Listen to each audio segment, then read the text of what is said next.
Good afternoon, everyone. Welcome to our inoqo webinar.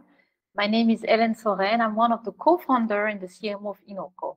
I will be your moderator this afternoon. Today, we will take a deeper look into the environmental life cycle assessment of salmon. Our focus will be on answering the following question. Why does it matter to distinguish between farmed and wild-caught fish in LCA? Our guest speaker, Bernard Bonner, will guide us through the various LCA stages of both wild-caught and farmed salmon. He will provide detailed insight into the impact hotspots associated with each type of salmon production.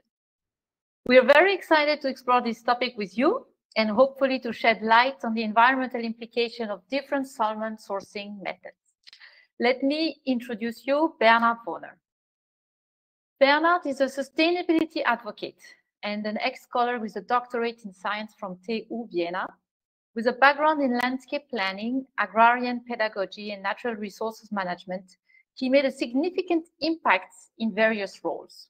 First as sustainability expert at Global 2000, then as a researcher in packaging technology company, and lastly, as a senior consultant for lifecycle assessment at Sphera.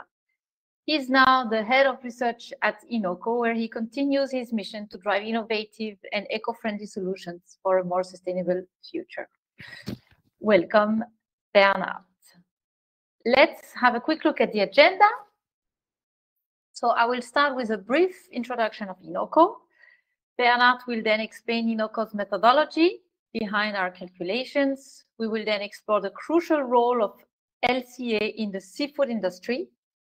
You will gain, hopefully, insights into the climate impact differences between farmed and wild-caught salmon. And we will conclude our usual Q&A session at the very end. I encourage you all to ask questions throughout the webinar by typing them into the Q&A chat. They will be only visible to me, but I will try to make sure to address as many as possible at the end of the session. Okay, so let's get started. Who we are and what we do. inoqo is a software as a service company providing solutions to the grocery industry to manage the sustainability impact of their entire assortment. We assess a product life cycle at ingredient level, and we report carbon emissions at scale for all F&B products. We are entirely focused on the grocery industry. We all know that our food system have major impact on the planet and on ourselves. Grocery retailers feel the pressure to act now. They feel the pressure from their customer who want to see the impact of the food they buy. They feel the pressure from their employees who want to align their personal values with the one of their employers. They feel the pressure from investors who wants to see progresses on ESG criteria.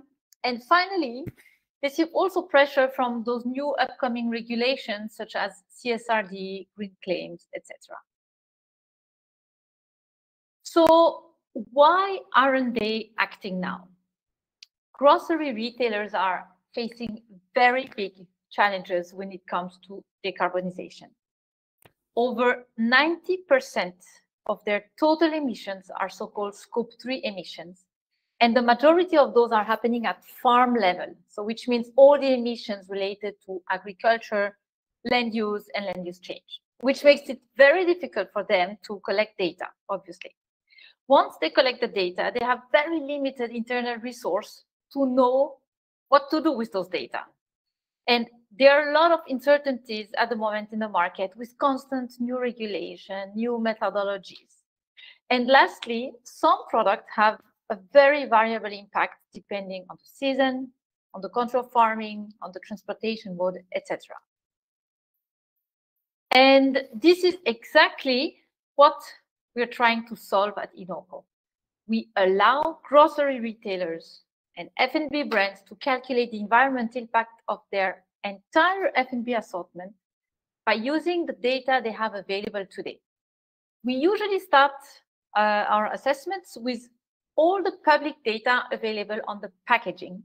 We match those public data in our inoqo impact database with the corresponding data sets, and we run the assessments automatically in our platform. We run full LCA assessments, which means we consider the environmental impact of food products throughout every single stage, from agriculture, production, transport, to storage, retail, and consumer use. But Bernard will explain it much better than I do. So before going and before giving him the word, I would like to ask you all the following questions. So this is a poll question that you can answer directly on your screen.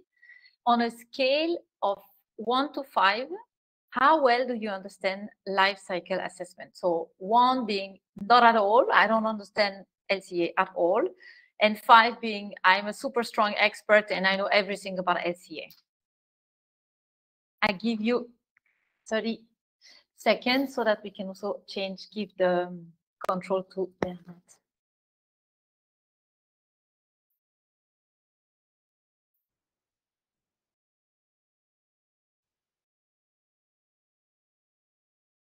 Interesting.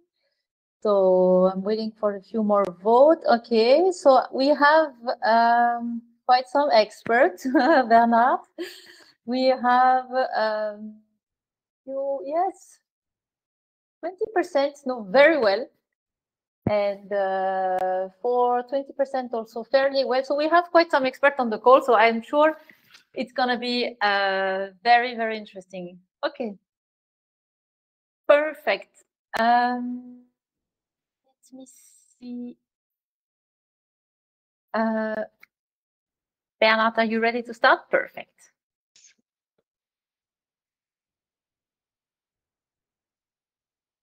All right. Hello, everyone. Warm welcome also from my side. As my esteemed colleague Hélène already mentioned, my name is Bernard. I'm the head of research at inoqo, and I'm mainly responsible for developing the methodology of our assessments and to develop our own internal database of emission factors further. So as Hélène already mentioned, when we calculate assessments of products, of food products, we assess them across the entire life cycle of a food product. That means we start at the farm, or in the case of course, a fish at the sea, basically, or at the pond, and going then through the supply chain of a food product. So it gets processed, of course, requiring energy, and it gets packed. We consider then, of course, also the packaging. It gets transported through a retailer, then to a consumer's home. And the packaging and any possible food waste that occurs also has to be treated. So all of those things contribute to the entire impact of a food product. What we do not consider in our assessments is the preparation at home. So there are just too much uncertainties at the moment what a consumer might do with a food product, if it is cooked, if it's peeled or not, if it's how long it is stored in a fridge. All of that has a lot of uncertainties. This is why we exclude that at the moment. So what we need, and this is very different to the traditional LCA as you may know it, we don't require a huge budget per product. We don't require months of data collection and calculations. What we need is basically what you find on the product itself. So we need, for our assessment, the list of ingredients. We need the nutritional content, so how much fat, protein, carbs, and salt does the product have, and its weight. That's basically it. But the more data is provided, the more accurate this result will also be. So we can take further information into account to improve the accuracy of a result. And it is, for example, or mainly actually the country of origin, so where the food was grown or processed into a product. And for example, also how it is stored. So if it is ambient on a shelf, or if it needs cooling at a supermarket, or if it's even kept in a freezer. And then we have a lot of magic going on in our system. And with magic, I mean, of course, a lot of automatic workflows and artificial intelligence. So first of all, the list of ingredients, if it's not already provided in English, is translated into English. And the list of ingredients is split up into separate ingredients. So in the example of a salmon, in this case, a salmon fillet that is smoked, could look like this on the left side.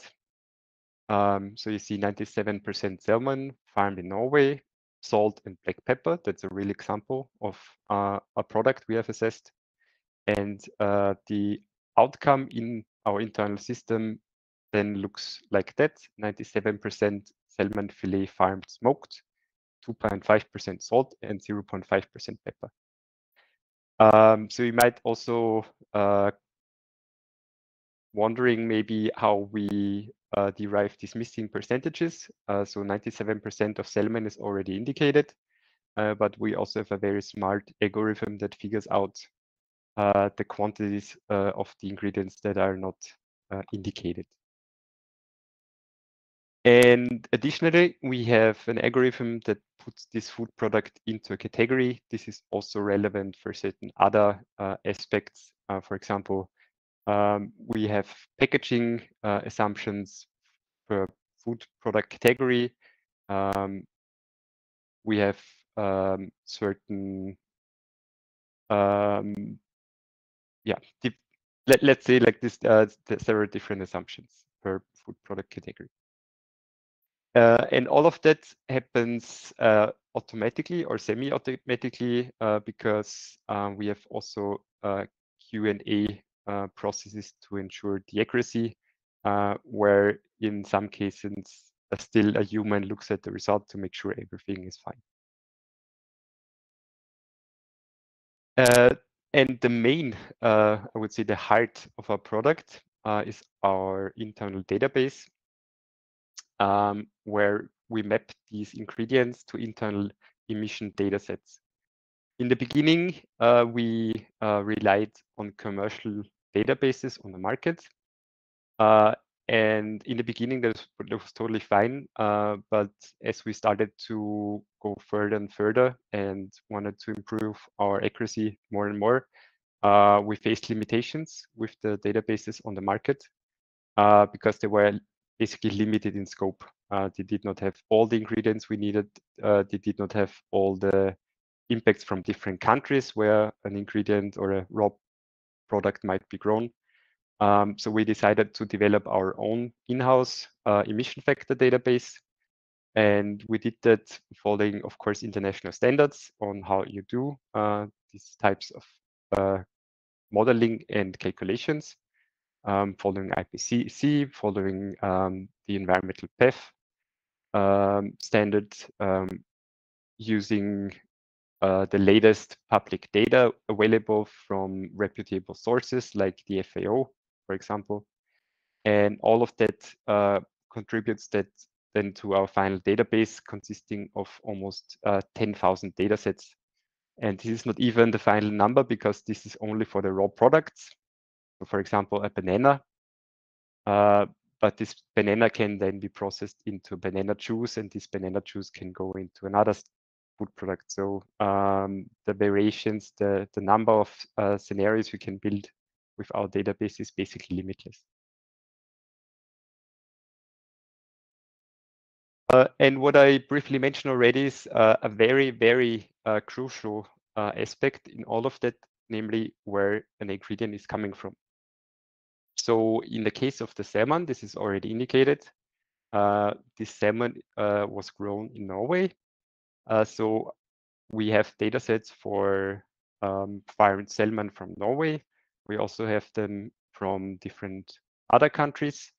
But in some cases, this is not indicated on the product. And this is when we rely on assumptions. Our system is also built so that it can consider production and trade statistics so that we can fill in the gaps basically when the country of farming of an ingredient is not given. that we map it to the most likely scenario of where this ingredient was grown. So in the case of salmon, more specifically of the Atlantic salmon, yes, also most of these salmons were farmed in Norway globally. And then second place would be Chile, and the third place would be the UK. When it comes to wild capture, this is mainly then Russia and the US, and third place would be Japan, but that's basically according at least to FAO statistics, the three countries that mostly capture already almost all the salmons across the world. Perfect. Thank you, Bernard. Actually, when we see this slide, we immediately understand that if you're based in Europe and you eat a salmon, if your salmon comes from Norwegian or from Chile, we immediately understand that it can have a different impact also if you consider the transport. But we're gonna deep dive now into really what's the highest impact. Is it on the wild caught salmon or on the farm salmon? So before we go through this analysis, I'd like to ask you, do you believe that, it's again a poll question, do you believe that farm fish generally have a higher or a lower impact than wild caught? So again, you should have the question in the poll section and just, yeah.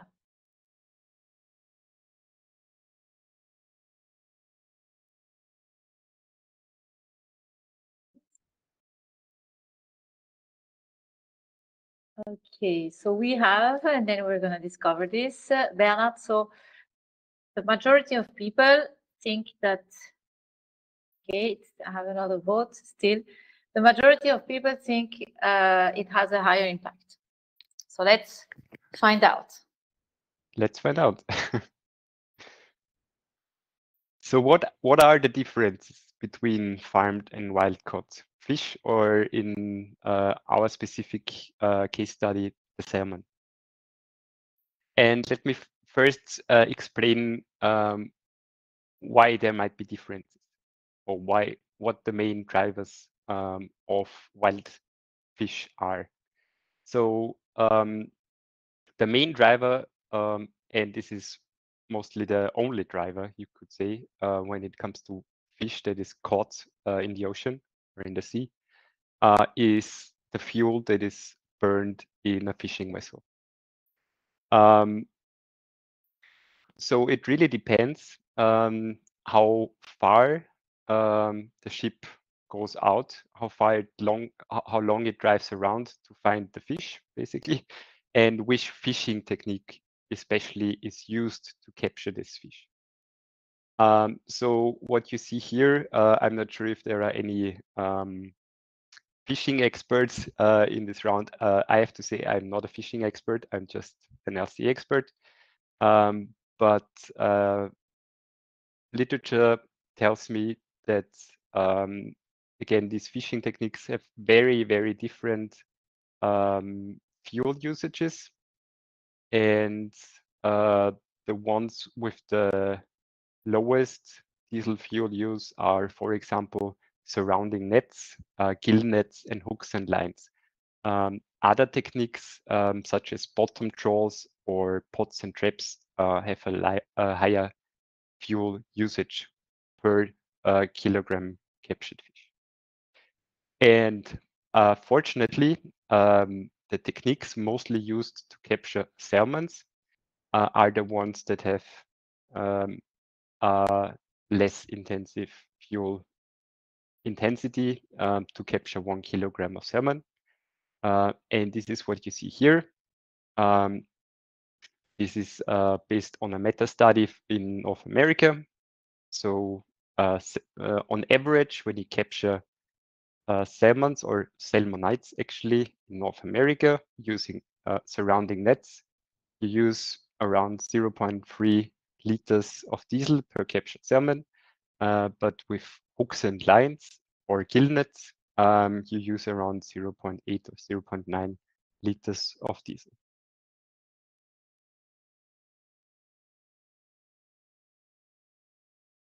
Contrast to wild capture, when it comes to farmed fish, you have very, very different impact drivers.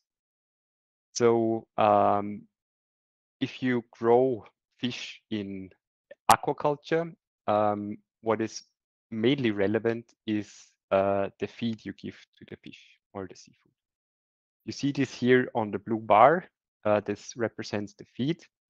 And as you see here, this can be very different across different types of fishes, but also very different compared between different countries. On the very left side, you see bivalves, and they don't require actually any feed. So this is why they have such a low impact. And right next to them, you see the salmons, either being from Chile or from Norway. And the heavy hitters, I would say, when it comes to aquaculture, are shrimps and prawns, so crustaceans, because they need even more feed to produce 1 kilogram of live weight.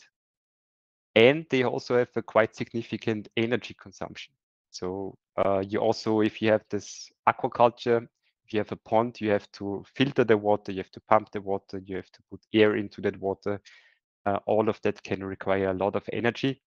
And when it comes to countries such as China and India, I have to say these countries also don't have the highest share of renewable energies in their electricity grid mix. So this is why they also have a quite significant contribution of energy use.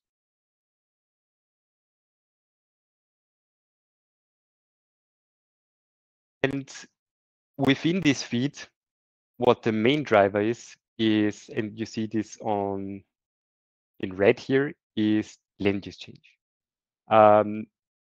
Maybe not a surprise to everyone in this across the viewership now, but especially soy has a severe problem with deforestation. And not only livestock such as cattle eats soy in their feed, this is also an issue with aquaculture. So a fish that eats soy coming from countries where a lot of deforestation is happening also gets all this impact from cutting down trees. And Brazil is probably the most famous example of deforestation and soy. But what we saw in our research and what is reflected in our impact data sets of farmed fish is that also several countries source soy meal from Togo. And Togo has even a way higher impact when it comes to deforestation for soy. So every fish that is fed with soy meal from Togo gets quite a share of deforestation associated. So the final verdict, what is better now? Salmon farmed in aquaculture or salmon captured wild at sea? And I have to say, I don't have a clear answer. I'm sorry to disappoint maybe some of you, but it's not that straightforward.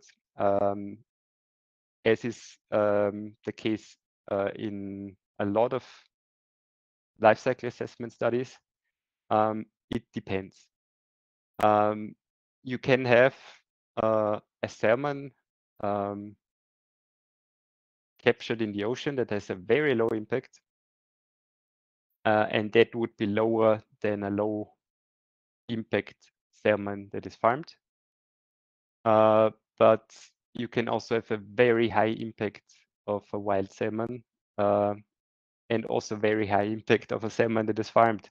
So you have so many variables that go into all of that, depending on the country, depending on the feed ration, depending on how much soy is in the feed or any deforestation associated feed compound. What is the energy used to pump and aerate the water in aquaculture?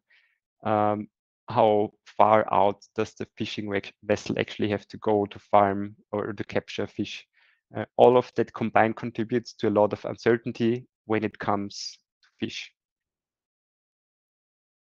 So you might say, if you look only at the medium estimates, that on average, maybe the wild fish or the wild salmon has a lower impact than the farmed salmon.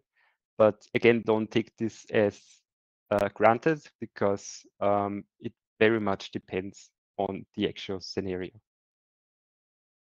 In here, maybe, Bernard, this is the impact at port, until port. So it's not even the impact until the end of the LCA, right? Mm-hmm. So yeah, very good point, Ellen. I will come to that in a moment. So this is per kilogram live weight. So only the fish as it lives, basically, not as the fillet you may buy in a supermarket.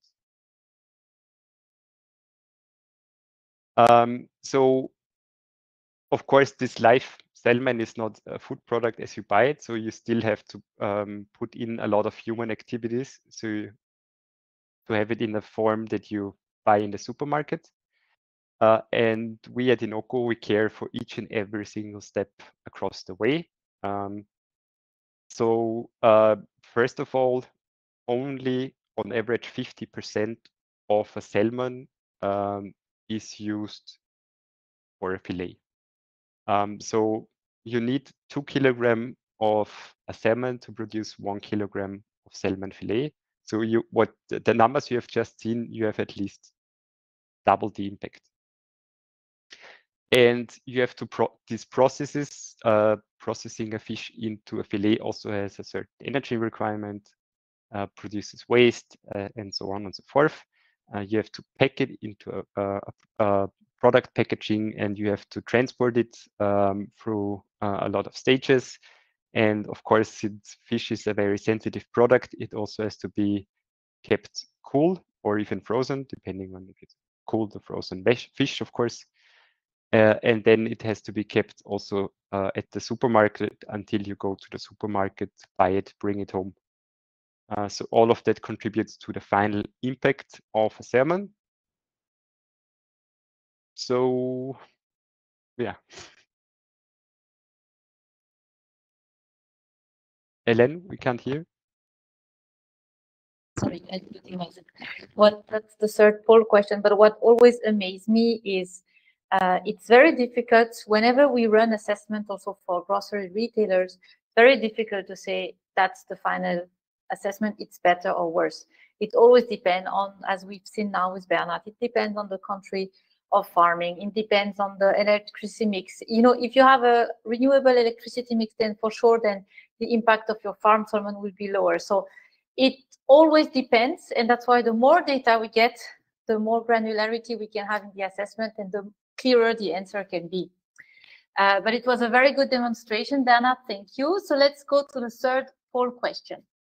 What do you believe is the greatest challenge in conducting LCA for seafood product? Is it getting the data?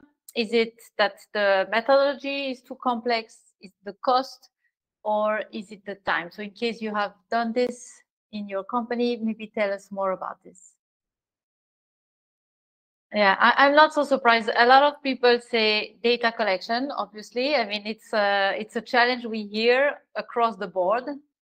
Yeah, data collection is a clear winner. I see a few on the methodological complexity. It's also something we hear very often. So there are different methodologies and different system boundaries. Nothing is right or wrong, but those difference in methodology makes the entire assessment more complex. But yes, okay, so most of the people say data collection. I am not surprised. Okay, yeah, you can continue, Bernard. Yeah, maybe the question now is, how is there a way to bring a bit more transparency to those choices? Yeah, I guess the answer is our product, right, Ellen? Was this the question? Yeah, when it comes to transparency, what we strive for is we have the vision that each and every food product on the shelf has a visible climate footprint. And we do that already for a number of clients to provide these climate assessments on scale for food products. And we do that again across the entire lifecycle stage of a food product. And what you see here is the example of the smoked salmon fillet, where you see that the final result would actually be, according to a system, 6.8 kilos of CO2 per kilogram for 1 kilogram fillet. Mainly, as you see in this green color, mainly coming from agriculture. So, of course, the farming of the salmon itself. But there are also other contributors. Right after the agriculture, there is the transport that contributes to the final impact, the production of the fillet itself, storing that product, packaging that product, and the waste treatment then of the food packaging and the food waste. So all in all, it would yield 6.8 kilos of CO2 equivalents for that kilogram final product. But as you have seen, there are a lot of uncertainties, and without any primary data, we care for these uncertainties. And to avoid greenwashing, we also add a certain margin of safety to not show an overly optimistic result. And this would be then 8.8 kilogram of CO2 equivalent.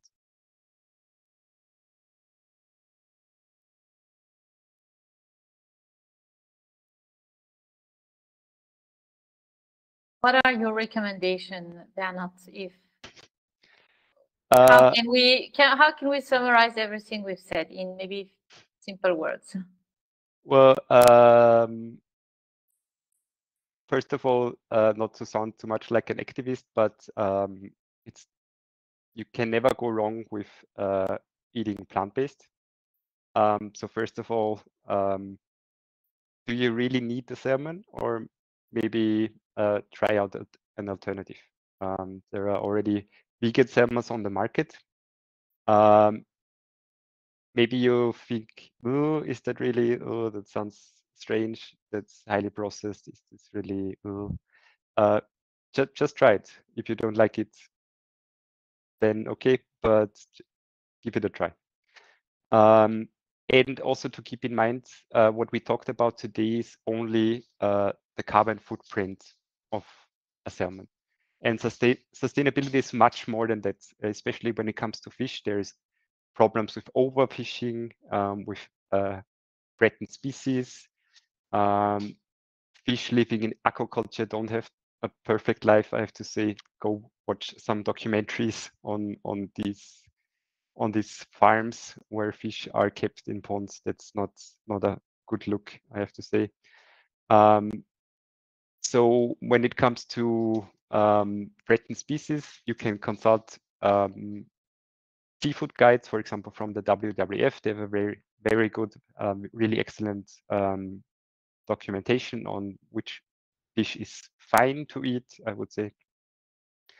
And opt for certified options. There are labels on the market for fish products, be it MSC, that labels wild capture fish, or for farmed fish, there's ASC, or the organic EU organic label. They are not perfect. Really, they are really not perfect, I have to say, but they are better than non-certified fish. So opt for certified options. Perfect. Thank you, Bernard. I think I have a few questions who came in the meantime. I think the first one was triggered with your comparison with the shrimp, which I love, because I hear very often like shrimps, if they come from aquaculture, they're so small, they don't consume so much. But it was very interesting to see that they actually consume even more than the salmon. It's actually almost counterintuitive. But someone asked if we, what's the difference of impact with other fishes? Do you know that? I mean, I know you're not, you don't know all the LCA by heart. I mean, we have thousands of data sets, but is salmon one of the worst fish or not? No, so on the contrary, salmon is on the low side. So crustaceans in general, so shrimps, prawns, but also lobster, for example, if that's relevant, they all have a very high impact. And interestingly, both on the farmed and the wild side. So you cannot say, okay, then I eat wild shrimps because that's fine. It's not like that. Similar to the salmon, both of them have quite severe impacts. So when it comes to this climate impact, I have to say, really not about sustainability, but only the climate. The bivalves, as you have seen maybe on the slides, when they are coming from farmed ponds, they are fine because they don't even need feed. But when they are fished, when they are wild captured, the story might be different again. I read also the story of the lobster. It's so difficult to find them. You have to go very far away. And actually, the meat is very little compared to the overweight. So, yeah. Okay, we do have some LCA experts in the room. So, so do you know, Bernard, can certain farming methods reduce the environmental footprint of aquaculture? Is there anything, if you have a farm with fish, I mean, we've seen that the majority of the impact comes from the feed. Is there anything else you can do? Do you know any practices? Well, first, the feed itself. So you can watch out for soy that is not from Brazil, for example, or certified to be not from deforested areas. Also the fish meal, for example, if it's possible to find fish meal that is certified, that guarantees you that it's not coming from other high impact fishes. You can use green electricity for the electricity of your pond. There are very many factors that you can influence actually that reduces the impact. Okay, interesting. One next question: how do you handle data gaps in supply chain emissions, particularly for imported seafood? So we know, and it happens all the time, that retailers, F&B brands, they don't have all the data, and it's normal. They don't have always country of origin. How do you do that? Is it automated in your system? Do you have really data for everything, or how does it work? Yeah, we have an automated system. So each and every gap is filled with default data if it's not given. Be it the farming origin, be it the packaging, be it also if the country of origin is not given, also the transport has to be assumed. For all of that, there are default values that the system can fall back to. But of course, the accuracy of the result is then decreased. Yeah. As you have seen with the country of origin, we have these production mixes, we have these consumption mixes, we have all these statistics in the background that that generate the most likely scenario where the ingredient is coming from. Exactly. And then we don't take always the most optimistic scenario. So yeah. How do certifications like MSC or ISA impact the overall sustainability score of seafood product? Is it something you take into account when you receive data file? Do you take into account if it's a MSC certified solvent, or for you it doesn't really influence the assessment? The factor that changes is in our system that the system then definitely knows that the fish was either farmed or captured wild. So this is read from the indication that it is ASC, MSC, or organic. But we carefully screened these labels, and as I have mentioned, they are not without their issues, and we couldn't find a concrete criterion where we would say, okay, this would change the actual impact calculation. So neither MSC or ASC would have anything strictly required that would actually change the calculation of the carbon footprint of these products. Okay, so it's a good indication for end consumer like me in a supermarket. At least it provides a kind of framework in the certification, but it's not something that would strongly influence the LCA results in the platform. Okay. Good, so we're slowly coming to our webinar. At the end, you can maybe press the next slide. Yes, then thank you for joining. I have a slide before, I think, Oh, Bernard, sorry. Yeah, exactly, just here. In case any of you is interested to go into more details, it might have been too many details for some of you, but it actually go into even more detail. So in case you're interested, please just scan the QR code or visit our inoqo.com methodology, and we're more than happy to provide you more details.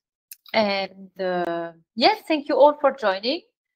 Thank you, Bernard. It was, as usual, super interesting, and I'm look forward for the next webinar. We're gonna, of course, send you the recording, and we're gonna even prepare a little article on the impact of salmon versus shrimps. So stay tuned. Thank you, Len. Thank you, audience, for joining. Bye. Bye-bye.